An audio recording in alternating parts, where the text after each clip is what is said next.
कभी कभी हम किसी परीक्षा में असफल हो जाते हैं या फिर किसी काम में हार का सामना करना पड़ता है। उस समय ऐसा लगता है जैसे जिंदगी में सब कुछ खत्म हो गया हो। तो रुकिए, आज मैं जो सुनाने वाली हूं उसे सुनने के बाद आपका नजरिया हमेशा के लिए बदल सकता है। एक साधारण सा लड़का था जिसकी जेब में पैसे नहीं थे, जिसने अपना कॉलेज तक छोड़ दिया था, लेकिन उसे कैलीग्राफी बहुत पसंद थी।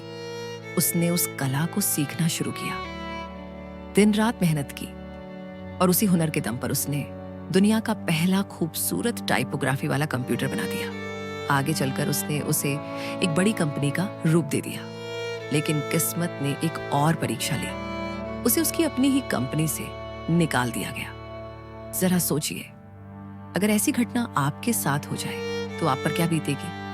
आज मैं आपको एप्पल कंपनी के फाउंडर स्टीव जॉब्स की जुबान से कही गई सफलता की 5 सीख बताने वाली हूं।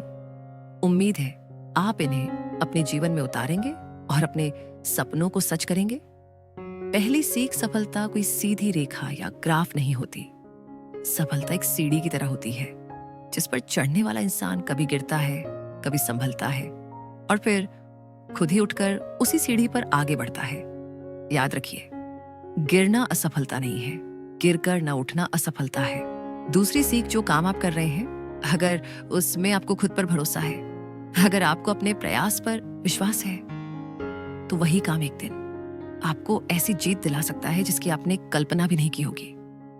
दुनिया पहले भरोसा नहीं करती, पहले आपको खुद पर विश्वास करना पड़ता है। तीसरी सीख, वही काम कीजिए जिसे करते समय आपको सुकून मिलता हो, जिससे आपको प्यार हो। क्योंकि जब काम सिर्फ कमाई के लिए होता है तो थकान मिलती है, लेकिन जब काम जुनून बन जाता है तो वही काम पहचान बन जाता है। चौथी सीख, असफलता ही सफलता की नींव होती है। असफलता आपको रोकने नहीं आती, वह आपको पहले से ज्यादा मजबूत बनाने आती है। हर हार आपको कुछ सिखाती है, हर गिरना आपको संभलना सिखाता है। अगर आप असफल नहीं हुए तो शायद आपने कोशिश ही नहीं की। 5वीं सीख, आपके पास समय सीमित है। जिंदगी बहुत छोटी है, इसे बेकार की बातों में, डर में या दूसरों की नकल करने में मत बिताइए। अपनी जिंदगी अपने तरीके से जिए। और अंत में स्टीव जॉब्स की वह प्रसिद्ध पंक्ति, हमेशा अपने भीतर जिज्ञासा जिंदा रखो, हमेशा नए सपने देखो और कभी मत कहो कि अब देर हो गई है।